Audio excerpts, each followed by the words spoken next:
नमस्कार मित्रांनो. मागच्या व्हिडिओमध्ये आपण लवासा सिटीबद्दल माहिती घेतली.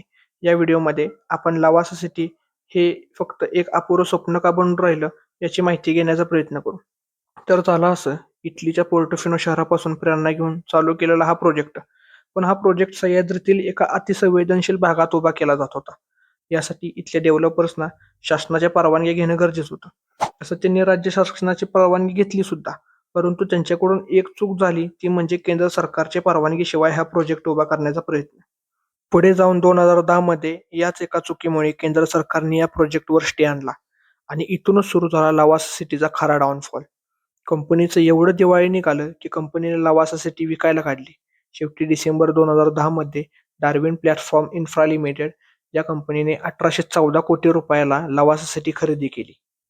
या कंपनीकडून लवासा सिटीची डेव्हलपमेंट पूर्ववत चालू करून या ठिकाणी आपल्या देशाचे पंतप्रधान नरेंद्र मोदी यांचा जगातला सर्वात उंच पुतळा बांधला जाणार असल्याचं बोललं जातंय. मित्रांनो, काय वाटतं तुम्हाला? लवासा सिटी पुन्हा उभी राहील का? आपलं मत कमेंटमध्ये सांगायला विसरू नका.